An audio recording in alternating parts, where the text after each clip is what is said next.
What's up guys, this is Jeff from Sorta Healthy, and today we're talking about employees and independent contractors. Is it better to be one or the other? What are some pros and cons to both? We're going to discuss these things, and mainly from a personal training perspective because that's what I do. Now me personally, in the past I have been an employee to many other business owners, and I also have worked as an independent contractor in a few different jobs as well. Now that I run my own fitness facility, I have standard employees, and I also do have independent contractors that work within my facility. Despite all of this, I am not an expert on these matters. Like most of you guys, I'd rather focus on the good stuff, like training my clients and drinking far too much caffeine.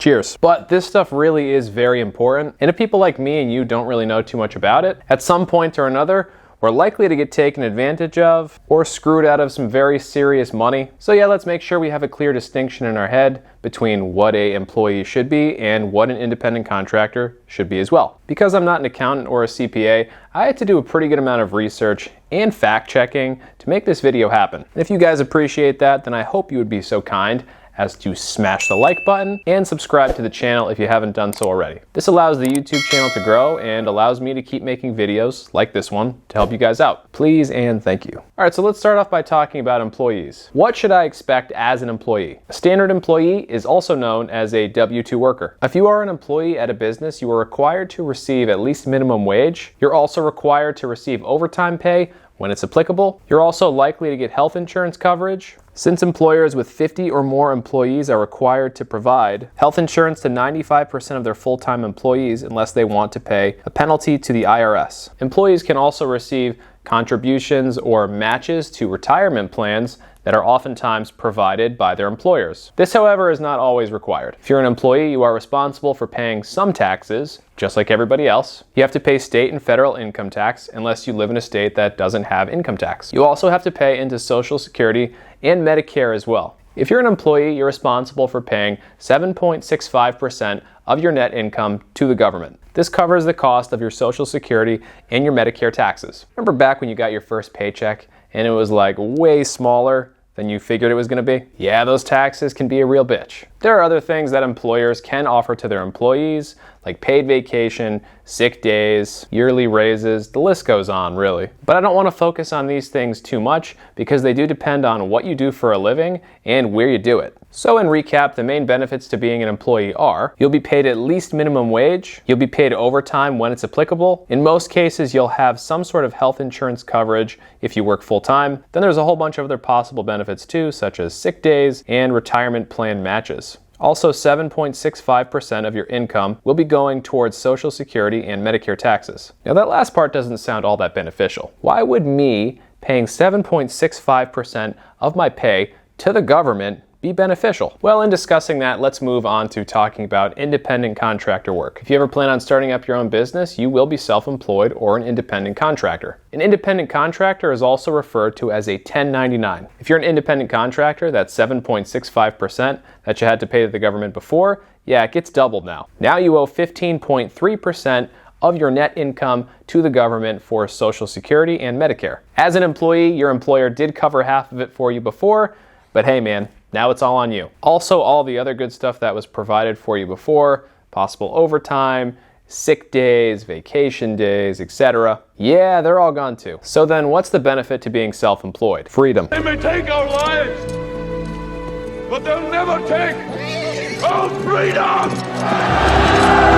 I mean, how can you not get fired up by that? That scene gives me chills every time. Freedom is definitely the biggest benefit. Your prices, your hours, your rules. Also, remember that 15.3% tax that I just mentioned? That tax is on net income. And your net income is your total income minus your business expenses. So if I made $60,000 last year, but then I spent $10,000 on different business expenses, I'll be paying taxes on that $50,000. So the tax situation doesn't have to be all bad if you're self-employed. You just have to get really good at maximizing deductions. And maximizing tax deductions, well, that sounds like a great topic for a future video. Hell, I'll make that one too, why not? The way I like to look at it is the risk is generally higher if you choose to go on your own and become self-employed, but the reward is potentially higher too. I'm going to run you through a little bit of a hypothetical situation that will happen sometimes in the personal training world. You have two trainers. You have a trainer who works as an employee for someone, and you have a trainer who works on their own, maybe renting space in someone's facility, and they're working as an independent contractor. Both of these two trainers are kind of sick of where they're working, and they decide they want to uproot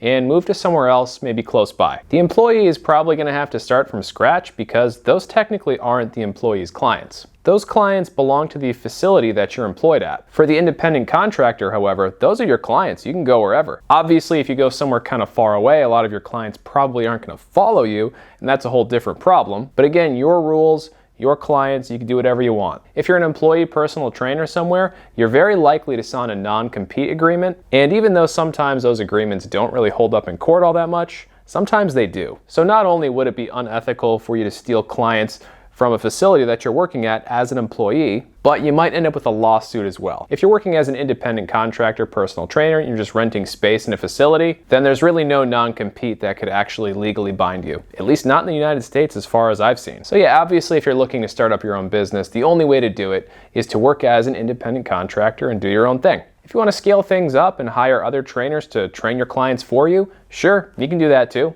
And basically what this results in is the potential to make pretty much limitless income if you go on your own as an independent contractor. Because theoretically, the only limit would be how many people want personal training in your local area. Because again, you can just keep growing your business little by little, hiring more people, renting bigger spaces, and expanding. So now we're just gonna go over some last minute pros and cons of being an employee and being an independent contractor. The overall pros for being an employee are safety because of things like health benefits, minimum wage, overtime pay, paid vacations, sick days, etc. The list goes on. So generally, if you're working as an employee, your job is going to be a little bit safer. The biggest con is that it's not your rules. You're following someone else's rules. And of course, another big con is that your income is likely to cap at a specific number because your employer is really only going to be willing to pay you so much. Okay, so now we're going to talk about some pros and cons for being an independent contractor. The biggest pro is it's your rules, right? So it's freedom. Obviously, the other biggest pro is practically limitless income potential.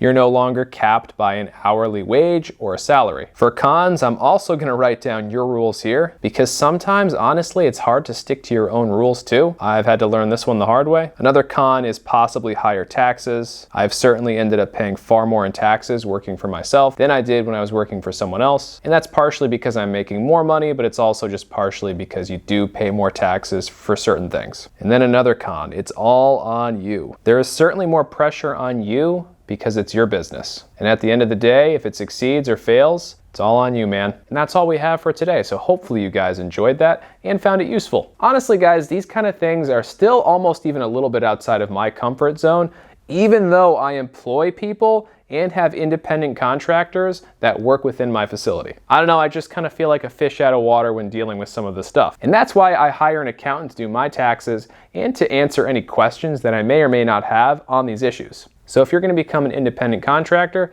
it's something you should probably consider as well. But anyways, do you guys have any questions on anything we talked about? Did I miss something? I might have. Like I said, I'm not an expert on this stuff. If you have any questions, make sure you leave a comment down below. And also don't forget to like the video and subscribe if you haven't done so already, because it does help the channel to grow. Thanks again for watching, guys, and I will see you in the next one.